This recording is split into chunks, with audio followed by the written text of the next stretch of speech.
اللہ تعالیٰ نے اس کو ایک بہت زیادہ کوالٹیز کا مالک بنایا تھا، اور میرے خیال میں یہی وہ اس میں کوالٹیز تھیں کہ جو اللہ پاک نے ان کو اس عظیم مقصد کے لیے چنا ہے۔ تو بہت اچھا، تابعدار، بہادر، نڈر، اور الحمدللہ بہت ہی اچھا بیٹا تھا میرا وہ۔ بابر خان الحمدللہ جی اس کی اپنی بھی خواہش تھی۔ وہ مجھے اکثر کہا کرتا تھا کہ ابو، آرمی جوائن کرنے کا مقصد ہی میرا یہ ہے کہ اگر اللہ تعالیٰ کو قبول ہوا تو میں اس رتبے پہ ضرور فیض ہونا چاہوں گا، شہادت کے رتبے پہ۔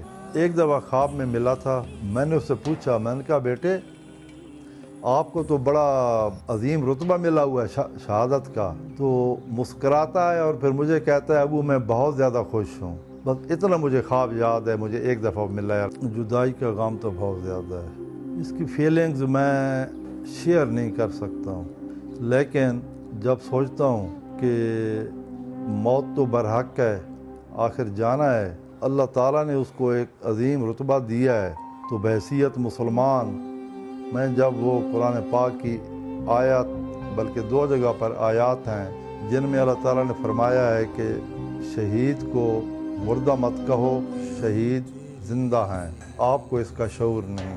جب وہ میں آیت اپنے سامنے رکھتا ہوں تو پھر مجھے حوصلہ آ جاتا ہے، آخر مرنا تو ہے، تو پھر کیوں نہ شہادت کی موت آدمی اس ملک کی خاطر آدمی جان دے دے۔ تم میں سے بہتر وہ ہے جو اپنے گھر والوں کے ساتھ بہتر ہو، اپنے اہل و عیال کے ساتھ بہتر ہو، اور میں نے اس سے بہترین شخص پایا اپنے گھر والوں کے لیے، اپنے اہل و عیال کے لیے، اپنے بچوں کے لیے، اپنے دوستوں کے لیے۔ ان کی اللہ پاک نے خواہش بھی پوری کی ہے، اور میں کہتی ہوں کہ شہادت سے بڑھ کر تو کوئی مرتبہ نہیں ہے۔ قرآن کہتا ہے کہ صرف وہ بندہ جو ہے، وہ جو شہید ہو جاتے ہیں، وہ دوبارہ خواہش کرتے ہیں کہ یا اللہ ہم دوبارہ دنیا میں جائیں اور دوبارہ اللہ پاک کی راہ میں شہید ہوں۔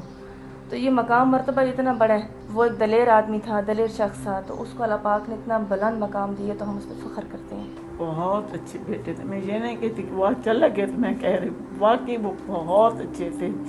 میرے تینوں بیٹے میرے تابعدار اور فرمانبردار تھے۔ وہ اتنا اچھا تھا کہ اس نے کبھی یہ نہیں کہا کہ یہ میرا ہے، یہ امی ابو کا، یہ سب کا ہے۔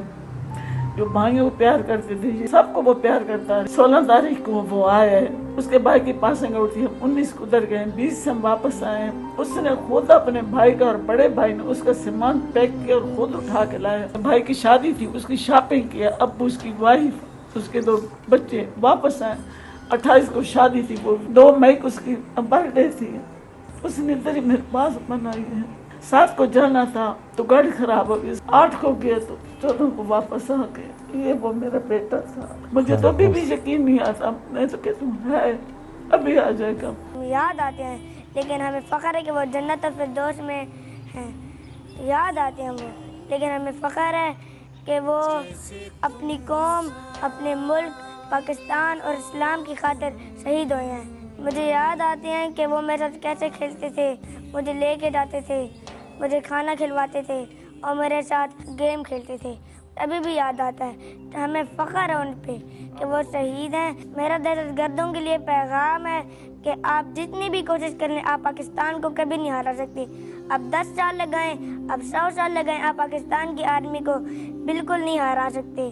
پاکستان زندہ باد۔ بہت اچھا بھائی تھا، ملنسار تھا، نرم دل تھا، پیار محبت کرنے والا بھائی تھا، بہت سادہ انسان تھا، چھوٹا سا تھا۔ بابر سے کوئی پوچھتا کہ ہاں بیٹا بڑے ہو کے کیا بنو گے، تو وہ کہا کرتا تھا میں بڑا ہو کے فوجی بنوں گا۔ اللہ نے اس کے تمام شوق پورے کیے، بشمول اس کے اللہ نے اس کو فوجی بھی بنایا اور ایک بلند مرتبہ بھی دیا۔ جی، وہ اپنے جوانوں کو اپنے بازو سمجھتا تھا۔ وہ اپنے جوانوں کے ساتھ جب بیٹھا ہوتا تھا تو عام بندے کو پہچان نہیں ہوتی تھی کہ جوان کون ہے اور افسر کون ہے۔ اللہ پاک قرآن میں کہتا ہے کہ شہید کو مردہ نہ کہو، شہید زندہ ہیں۔ بالکل، یہ تو اللہ پاک خود فرما رہی ہیں۔ اگر وہ میرے سامنے آ جائے ایک دفعہ تو میں اس کو، میرا دل کرتا ہے ایک دفعہ میں اس کو سینے سے لگا لوں اور جی بھر کے پیار کروں۔